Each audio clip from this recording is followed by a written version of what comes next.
My name is Shonda Peterson, and I'm a juror for the Jacob Jones versus St. Ashford Hospital.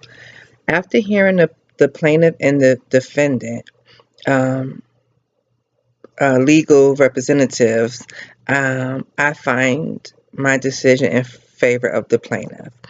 However, I would like to say that the defendant did make some good argument. However, I have to disagree. The defendant said that Beverly has been a longtime employee for 15 years and never had a complaint against her.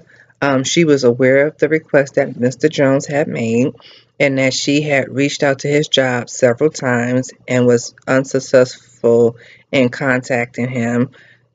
She then made the decision to reach out to his home and was unsuccessful in contacting him there. So she went to a third decision that she felt was the right decision and she contacted his daughter. With that being said, it was also stated from the defendant that Beverly had witnessed and seen Mr. Jones with his daughter at numerous appointments and that she felt very comfortable in speaking to his daughter over the telephone to disclose Mr. Jones' information to his daughter. With that being said, um, it was also mentioned that the privacy rule had changed in 2011, um, giving you a grace period of 2 years, and that this was done on June 3rd, 2001. What I would like to note is that um, I do recognize Beverly as being a loyal employee and following procedures. However, she did not use her best decision when deciding to call Mr. Jones' daughter.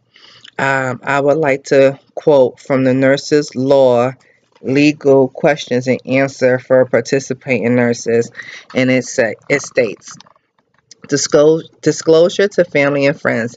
If the patient is present and has the capacity to make healthcare decisions, a provider may disclose relevant information to a patient's family and friends if the provider does one of the following: obtain the patient's agreement, give the patient an opportunity to object and the patient does not object, decide from the circumstances based on professional judgment from the patient that the patient does not object.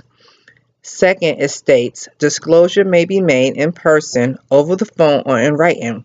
If the patient is not present or is incapacitated, a provider may disclose relevant information if, based on professional judgment, the disclosure is in the patient's best interest.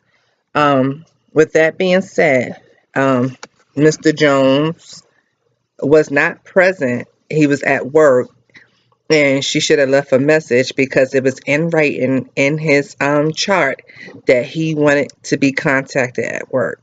He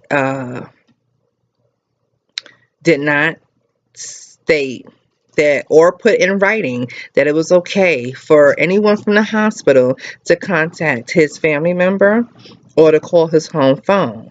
Although Mr. Jones' daughter had accomplished her father on several doctor visits, does that mean that she knows her father's whole health history? So, with saying that, I have to find in favor of the plaintiff that Beverly was in violation of the HIPAA laws and policy. Um, there was nothing in writing. Mr. Jones did not agree to have any of his private information disclosed, and I don't think Beverly was using her best judgment when she made that decision to speak to his daughter. It was also stated from the defendant uh, on Beverly's behalf that the conversation was not recorded. How do you know the conversation was not recorded? You don't know. How do you know that that was actually his daughter that you was talking to on the other end? And how much detail was given when she spoke to the daughter? So I find in favor of the plaintiff.